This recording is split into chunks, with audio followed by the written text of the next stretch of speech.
সুপ্রিয় দর্শক, আপনারা সকলেই জানেন আরজিকর কাণ্ডে মহিলা চিকিৎসকের মৃত্যুর ঘটনায় রাজ্য রাজনীতি একেবারে তোলপাড়।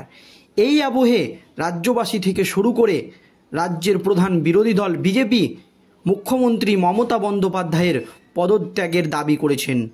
মুখ্যমন্ত্রী মমতা বন্দ্যোপাধ্যায়কে মুখ্যমন্ত্রী পদ থেকে এবং স্বাস্থ্যমন্ত্রী থেকে পদত্যাগ করতে হবে। এই আবহে রাজ্যের আইন শৃঙ্খলা পরিস্থিতি নিয়ে তীব্র ক্ষোভ প্রকাশ করেছিলেন কলকাতা হাইকোর্টের প্রধান বিচারপতি টি.এস. শিবাজ্ঞানাম এবং কলকাতা পুলিশের হাত থেকে আরজিকর কাণ্ডের যে মামলা, সেই মামলা সঁপে দেয় সিবিআইয়ের হাতে।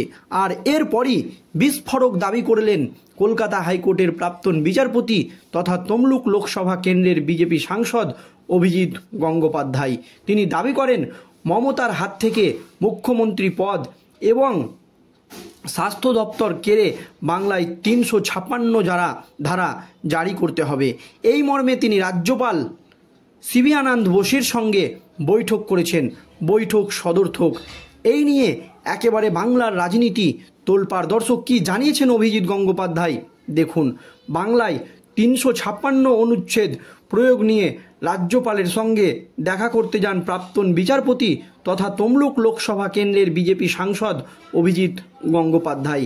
এরপরই বৈঠক শেষে অভিজিৎ গঙ্গোপাধ্যায় বেরিয়ে বলেন, বৈঠক সদর্থক হয়েছে, কিন্তু ৩৫৬ অনুচ্ছেদ প্রয়োগ নিয়ে সাংবাদিক বৈঠকে প্রাক্তন বিচারপতি যা বললেন তা কার্যত সম্ভব নয় বলেই জানান কলকাতা হাইকোর্টের প্রাক্তন প্রধান বিচারপতি অশোক গঙ্গোপাধ্যায়। দর্শক, আর তা নিয়ে চরম কটাক্ষ তৃণমূল নেতা কুণাল ঘোষের। অভিজিতের বক্তব্য, ৩৫৬ অনুচ্ছেদ মানেই সরকারকে ফেলে দিয়ে রাষ্ট্রপতি শাসন নয়, কয়েকটি দপ্তরকে কেড়ে নিয়ে চালানো সম্ভব। এই দাবি কিন্তু অভিজিৎ গঙ্গোপাধ্যায়ের। বিজেপি সাংসদ অভিজিৎ গঙ্গোপাধ্যায় বলেন, এই সরকারের আর কোনো নৈতিক অধিকার নেই সরকার চালানোর। আমরা ৩৫৬ অনুচ্ছেদ নিয়ে কথা বলতে এসেছিলাম। ৩৫৬ অনুচ্ছেদ মানেই সরকারকে ফেলে দিয়ে রাষ্ট্রপতি শাসন নয়। উদাহরণ দিয়ে তিনি বোঝান সরকারের কাছ থেকে কতগুলো দপ্তর নিয়ে নেওয়া যায়, যেমন ফিনান্স।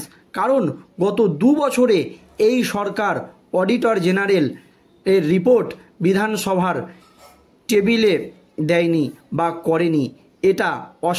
এটা একেবারে অসাংবিধানিক এবং সংবিধান বিরোধী একটি কাজ। পুলিশকে যেভাবে মমতা বন্দ্যোপাধ্যায় চালাচ্ছে বিশেষ ঊর্ধ্বতন পুলিশ কর্তাদের, সেক্ষেত্রে পুলিশ দপ্তরটা নিয়ে নেওয়া যেতে পারে, এমনই মন্তব্য করেন অভিজিৎ গঙ্গোপাধ্যায়। এরপরই তিনি শিক্ষা দপ্তর, স্বাস্থ্য দপ্তর নিয়ে নেওয়া এই নিয়ে রাজ্যপালের সঙ্গে আলোচনা করতে এসেছিলেন বলে জানান তমলুক লোকসভা কেন্দ্রের বিজেপি সাংসদ অভিজিৎ গঙ্গোপাধ্যায়। তবে অভিজিৎ এটাও স্পষ্ট করেন, তবে এটা বললেই তো আর করে ফেলা যায় না, এই নিয়ে আরও অনেক বড় কাজ করতে হবে। লক্ষ লক্ষ মানুষকে ঘর থেকে বেরিয়ে আসতে হবে। কিন্তু এই আরজিকর কাণ্ডের পর বাংলার মানুষ বুঝতে শিখেছে, লক্ষ লক্ষ মেয়েরা ঘর থেকে বেরিয়ে এসেছেন। এই দাবি করেন তমলুক লোকসভা কেন্দ্রের বিজেপি সাংসদ অভিজিৎ গঙ্গোপাধ্যায়। তাদেরকে আহ্বান করব তারা যেন এক্ষেত্রে এগিয়ে আসেন। এরপরে অভিজিৎ গঙ্গোপাধ্যায় বলেন, বাংলার মেয়েদেরকে দাবি করব তাদের স্বাধীনতার জন্য, তাদের নিরাপত্তার জন্য তারা যেন ঘর থেকে বেরিয়ে আসেন, এই আন্দোলনে যোগ দেন।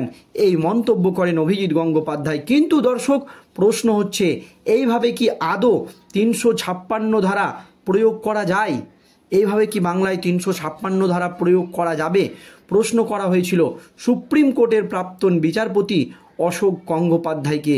তিনি জানান ৩৫৬ ধারা প্রয়োগ মানে পুরো সরকারের কার্যক্রম বন্ধ করে দেওয়া। এক্ষেত্রে কোনো দপ্তর আলাদা করা বা আলাদা করে ভাগ করে দেওয়া সম্ভব নয়। এই কথাই কিন্তু জানান সুপ্রিম কোর্টের প্রাক্তন বিচারপতি অশোক গঙ্গোপাধ্যায়। দর্শক, কটাক্ষ করতে ছাড়েনি তৃণমূল নেতা কুণাল ঘোষ। তিনি বলেন, প্রাক্তন বিচারপতি অভিজিৎ গঙ্গোপাধ্যায় নব্য বিজেপি, ও জানেন না, হয়তো আইনের বই বেশি পড়েছেন কিন্তু রাজনীতিতে নতুন। উন্মাত্ত হাসরতের পর কোন বিজেপি শাসিত রাজ্যে ৩৫৬ ধারা জারি হয়েছিল। এরপরই আরও বিস্ফোরক মন্তব্য করেন তমলুক লোকসভা কেন্দ্রের বিজেপি সাংসদ অভিজিৎ গঙ্গোপাধ্যায় এবং নতুন নতুন তথ্য তিনি ফাঁস করতে থাকেন। আরজিকর মেডিকেল কলেজে কর্তব্যরত চিকিৎসককে খুন ও ধর্ষণের ঘটনার পর থেকেই আন্দোলনকারী ও বিরোধীদের নিশানায় সদ্য অধ্যক্ষ সন্দীপ ঘোষ, আর এবার তাকে নিশানা করলেন তমলুক লোকসভা কেন্দ্রের বিজেপি সাংসদ তথা কলকাতা হাইকোর্টের প্রাক্তন বিচারপতি অভিজিৎ গঙ্গোপাধ্যায়। এদিন রাজ্যপালের সঙ্গে দেখা করতে যান অভিজিৎ গঙ্গোপাধ্যায় এবং রূপা গঙ্গোপাধ্যায়। এরপরই রাজভবনের বাইরে এসে তমলুকের বিজেপি সাংসদ বলেন, জনগণ স্বীকৃতি হারাতে বসেছে।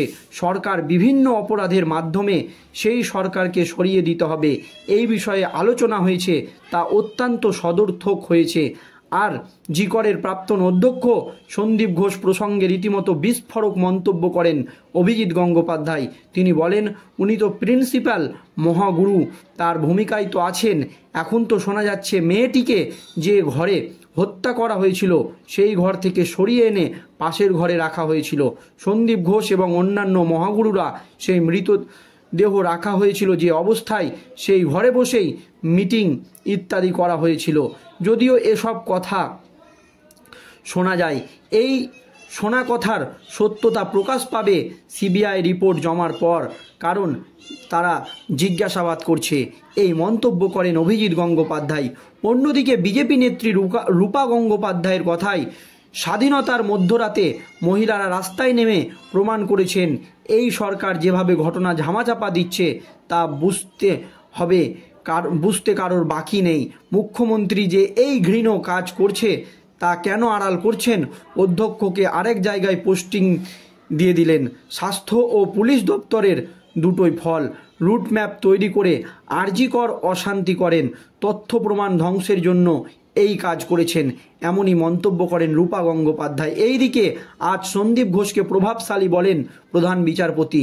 আরজিকরের প্রাক্তন অধ্যক্ষ সন্দীপ ঘোষের উদ্দেশ্যে কলকাতা হাইকোর্টের প্রধান বিচারপতি বলেন, আপনি তো প্রভাবশালী, চাইলে আপনাকে 500 পুলিশ দেবে রাজ্য, না দিলে কেন্দ্রীয় বাহিনী মোতায়েন করব।